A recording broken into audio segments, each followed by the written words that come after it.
I'm 71 years old, and it took me 53 years to learn something that should have been obvious. 53 years, more than half a century, wasted. And the worst part? I'm about to tell you what I learned, and you're probably going to ignore it, just like I did when I was your age. But I have to try, because I'm running out of time, and you are too. My name is William, and last week, I found a photograph in my attic, a photograph from 1973. It shows my 4-year-old daughter at the beach, looking up at me with the biggest smile you've ever seen. And on the back, in my wife's handwriting, it says, "Best day ever." Emily kept saying, "This is the best day of my whole life, Daddy." I have no memory of that day. None. The happiest day of my daughter's entire childhood. And I wasn't even there. Oh, my body was there. I'm in the photograph, standing in the background, slightly out of focus. But I wasn't present.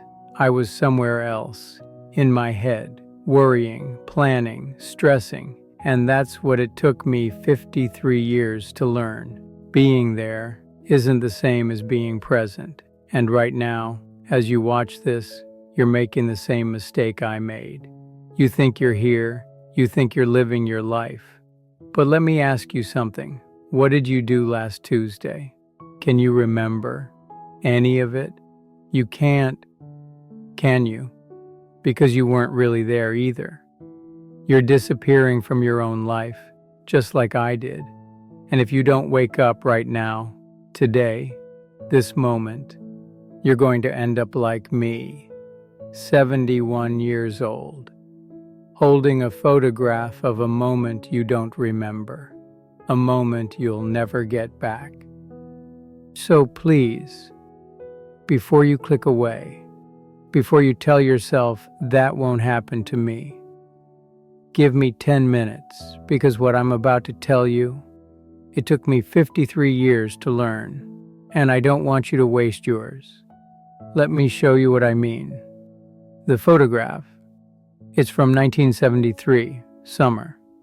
My wife Catherine is sitting on a beach blanket. Our daughter Emily, she was 4 years old, building a sandcastle. And in the photo, Emily is looking up at the camera, at me, with this smile, this pure, trusting, beautiful smile, written on the back in Catherine's handwriting, and it says, "Best day ever." Emily kept saying, "This is the best day of my whole life, Daddy."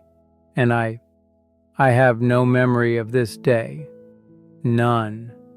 I remember the year, 1973. I was 23 years old. I remember working. I remember being stressed about money. But this day, this perfect day on the beach, where my 4-year-old daughter had the best day of her whole life, gone. And that's when I understood what I'd done to myself, what I'd been doing my whole life. See, I wasn't there that day. Oh, my body was there. I'm in the photo, standing in the background, slightly out of focus. But I wasn't present. I was probably thinking about work, about bills, about what I needed to do tomorrow. I was physically standing on that beach. But mentally, I was somewhere else, always, somewhere else. Let me take you back further. 1970, I was 20 years old, just got married to Catherine. She was everything. Funny, smart, kind. She saw something in me I didn't see in myself. We got married young, too young, everyone said. But we didn't care. We were in love. I got a job at a factory, night shift. It paid decent. Catherine worked at a diner during the day. We'd see each other maybe 2 hours a day, but those 2 hours, they were enough. We'd sit in our tiny apartment, eat dinner, talk about our day, laugh about stupid things. We were poor, but we were happy. Then in 1972, Catherine got pregnant. Emily, our daughter. I was terrified. We barely had enough money for ourselves. How would we afford a baby? So I took on extra shifts, started working 60, 70 hours a week. Catherine begged me to slow down. She said, "We'll figure it out. I just want you home." But I didn't listen. I thought I was being a good husband, a good father, providing. That's what men do, right? We provide. What I didn't understand was that my family didn't need more money. They needed me. Emily was born in March of '72. I missed the birth. I was at work. I told myself it was okay. Told myself I'd make it up to them. And I tried. I really did. But by then, I'd already started the pattern of not being there, even when I was there. That photo from the beach, 1973, that should have been one of the best days of my life too. My beautiful wife, my daughter having the time of her life, sunshine, ocean, laughter, but I wasn't present for it. And now, it's just a photo of a moment I'll never get back, a memory I don't even have. The years kept passing like that. 1975, 1980, 1985. I was always working, always tired, always stressed. Catherine would say, "Come play with Emily, just for 10 minutes." And I'd say, "In a bit, I just need to." There was always something I just needed to do first. One more thing, one more task, one more worry. And by the time I'd finish, Emily would be asleep, Catherine would be asleep, and I'd sit there alone, in the dark, wondering why I felt so empty. In 1987, Emily was 15, teenage years, the years when kids start becoming who they're going to be. Catherine said to me, "You need to spend time with her. She needs her father." And I got defensive. I said, "I'm working for her, for both of you, so she can go to college, so we can have a good life." Catherine looked at me with these tired eyes and said something I'll never forget. She said, "William, she doesn't need college money right now. She needs her dad, and you're disappearing. You're disappearing." I didn't understand what she meant. How could I be disappearing? I was right there, working, providing, showing up every day, but she was right. I was disappearing, not physically, but in every way that mattered. I was becoming a ghost in my own life, present but not really there, existing but not living. Emily went to college in 1991, Ohio State. We drove her there, me, Catherine, and Emily. The whole drive, Catherine and Emily talked, laughed, reminisced about memories they shared. I drove in silence because I didn't have those memories with them. I'd missed them, working, worrying, being somewhere else. When we got to the dorm, Emily hugged Catherine for 5 minutes, cried, told her how much she loved her. Then she turned to me, gave me a quick hug, and said, "Thanks for the ride, Dad. Thanks for the ride." Not, "I love you," not, "I'll miss you." Thanks for the ride. Like I was an Uber driver. That night, driving home, just me and Catherine, she finally said it. She said, "I want a divorce." I pulled over, couldn't breathe. I said, "What? Why? What did I do?" And Catherine, she wasn't even angry. She was just done. She said, "You didn't do anything, William. That's the problem. You've been gone for 20 years. I've been living like a single mother. I can't do it anymore." I begged her, told her I'd change. I'd work less, be home more. She said, "I've heard that for 20 years. I'm tired of waiting for you to show up." We got divorced in 1992. I was 42 years old, and I'd lost everything. Not because I was a bad person, not because I didn't love them, but because I was never there, even when I was standing right next to them. After the divorce, I thought, okay, now I'll change. Now I'll fix this. But you can't fix 20 years of absence with a few months of presence. Emily was polite. We'd talk on the phone once a month, surface level stuff. But we didn't have a relationship, because you can't build a relationship on nothing. And that brings me to what happened 19 years ago, the moment that changed everything. I was 52 years old, working at the same factory, living alone in a small apartment. One day, I got a call from Emily. She was 30 years old by then, married, had her own life. She said, "Dad, I'm pregnant. You're going to be a grandfather." I was thrilled. This was my chance, my second chance. I'd failed as a father, but I could be a great grandfather. Her son, Daniel, was born in 2006. And I tried. I really tried. Called Emily every week, asked to visit, sent gifts. But Emily, she kept her distance. "We're busy, Dad. Maybe next month. Daniel's sick. We have plans."